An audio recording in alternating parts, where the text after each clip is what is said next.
While we see a lot of joy during the holidays, we do sometimes experience some conflicts. And joining us this morning to speak about managing family conflict during the holidays is Mauriska Thomas, conflict resolution coach. Good morning and welcome to the show. Hi, good morning. Thank you for having me. It's a pleasure to have you with us this morning on the Now Morning Show, hoping that your Christmas season is shaping up well and really invested in this conversation because we've seen that it's statistically proven during the holiday season, conflict tends to increase. So tell us a little bit about why there is more conflict during the holiday season, specifically with families. All right, so during the holiday season, different persons have different expectations. So some people may want to have a low key Christmas, some people want to go over the top. And having that type of attitude towards Christmas in the same house can sometimes have persons button heads because one may expect the other person to be excited to buy decorations and to fix up the place and do lights and all these things, while the other person is just not really interested in that. And because of the two different expectations, they can really clash. Definitely. Now, would it be Right? fair to say this also could be based on a possible breakdown in communication and something that needs to be worked on? Most definitely. So when Christmas comes around, a conversation needs to be had as to what is expected from all the parties in the household. So let's say somebody may decide, well, the person who decides to have a low-key Christmas, that person is just relaxing themselves. They're not being taken up in the festivities. The person who wants to have a more extravagant Christmas, that person may decide to delegate tasks to persons in the house. When this happens, the person who is more financially able in the house can tend to feel a bit resentful to other members in the house if it is that much of the financial burden is being placed on them, taking into account that they are not really interested in the festivities. So, for things like this, what I may suggest is that you have a conversation before actually delegating things to people. So the more financially viable individual can tell you, okay, I'm not interested, but I am willing to. Instead of you saying, you have to do XYZ, you have to buy the gifts, you have to buy the food. And these things could amount to a lot. But because a person is not interested, they may get resentment towards family members who may not be able to contribute as much as they.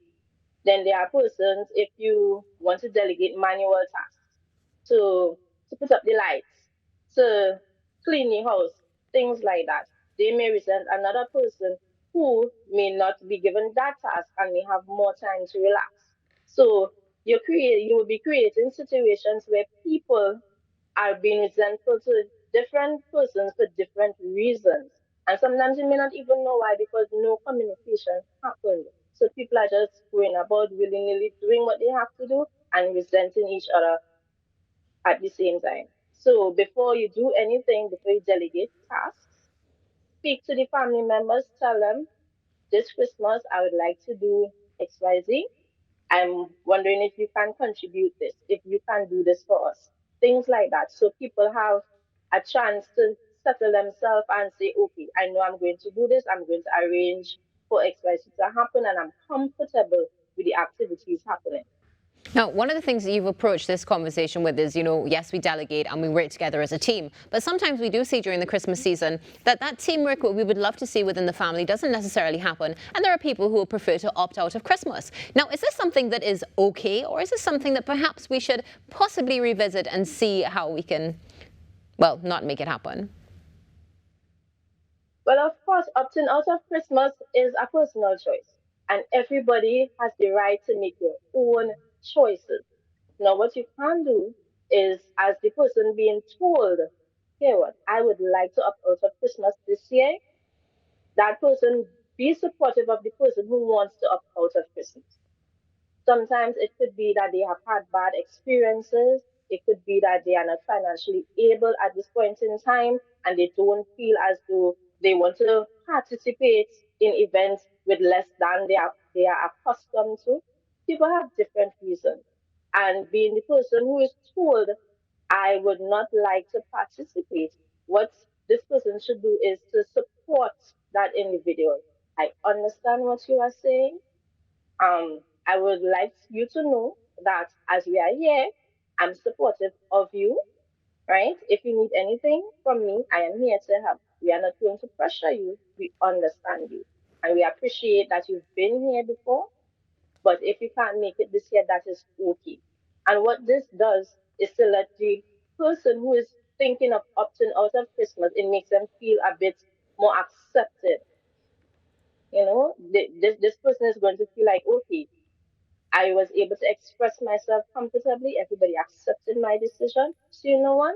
I may decide next year to join the festivities with everybody. I just need. So yeah. Definitely. Something that's so important, of course, is again having these open lines of communication and being able to sit with your decision and know that it's not necessarily going to bring further conflict into the season. Now, another thing that many times is overlooked is the fact that, yes, Christmas is highly emotional, but you'll also have those that are dealing with maybe historical experiences, loss, and so much more. What would you advise individuals do and families do to manage this to ensure that it doesn't seep into and possibly become toxic and cause further conflict? In a situation like that, talk, communication is key. So something is happening to me. Let's say you lost a loved one or a loss of traditional family values. That happens. And because I am mourning the fact that we don't do this particular thing anymore or we have lost a person, I don't feel like I want to participate. Have a conversation with the other persons around who may not feel the same way and who are still inclined to celebrate. Have a conversation telling them how you feel. When you do things like that, everybody understands what your mindset is. And they're able to say, okay, I understand why you are doing the things you are doing, and I accept you. If there's any help that you need, any assistance, I am here to help. I'm not going to leave you alone.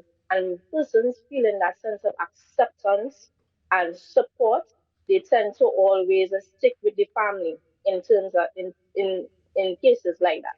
Once you feel that familiar support, you are going to want to engage more with the family, and the chances for conflict will be less. 100%. I couldn't agree with you more. And sometimes we do get very caught up, of course, in the beauty and the joy of the festive season, but we also tend to forget that it can be quite a lonely season as well. Mauriska, before you depart from the show this morning, can you share with us perhaps a few tips for those who may be experiencing some conflict and how they can resolve it in the shortest space of time? All right. So before you get to the family gathering, before we even reach the Christmas day or the day of the family gathering, if you know that you have a conflict or friction with somebody that is going to be at the event, try to resolve that conflict before the event. That way, when you reach there, you know everybody is on the same page. You don't have to go over the event. Also, what you can do is to approach the situation with a positive attitude. So you're saying, I'm going there. I know we have not solved the issue as we would have liked, but I'm going with a positive attitude to ensure that today is a successful day. What you can also do is to bring along a friend with you, or you stick with a trusted family member who will be able to assist you through difficult or uncomfortable situations. And things are if things get to a place where you aren't able to handle it, have an escape plan. So you're saying, I know, let's say Shelly, I know when she begins to speak like this, I get uncomfortable. So once this happens, I know it's my cue to leave. Plan ahead for what you're going to do, plan ahead for different situations.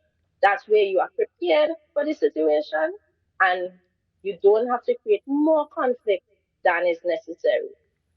Wonderful words of wisdom. Thank you so much, Mauriska. Before you go, can you share a Christmas greeting with Trinidad and Tobago and the world? Trinidad and Tobago, I want to wish you all a very Merry Christmas from mine to yours. I hope that persons who have their wishes, their long wish list, I hope that your list is filled and you all enjoy your Christmas. And If you will need advice on resolving conflicts, whether it's at your workplace or personal conflict, I am Mauriska Thomas, your conflict resolution coach, and I can be contacted at 375-8771. Thank you so much, Mauriska. Enjoy your Christmas and all the best for 2024. Thank you, and same to you. Mauriska Thomas, conflict resolution coach here on the Now Morning Show, sharing with us how we can get through the season, hopefully without any further conflict. I loved that conversation. Simply because we sometimes focus on the cheer and the goodness of the season, but it really is a time that you underscore how alone you might be, how much you're still grieving a situation, or how much you're just not into the Christmas season. And the fact that she unequivocally said, opt out, leave, those things need to be said, because family members tend to emphasize it's family togetherness. We have to stick together even if they don't actually enjoy your company, and that's unhealthy. I loved that conversation. Yeah, I think it's something that's so necessary, to be honest. I mean, when there was reference to, having a plan of departure, an escape plan, let's go. It is what it is. I liked also the idea of having a support system, a friend, or carrying somebody with you. I mean, we do that in social situations usually. I know friends who are not very social. I am the most social person they know. So they're like, come, let's go to this thing. And Big facts. That's a good idea. No, I'm just saying, if I want to go somewhere and I think I ain't going to be there, I'm like, all right, cool, I don't have somebody to like. It's true. Like, and I will always volunteer, even in non-social situations, like the family gatherings.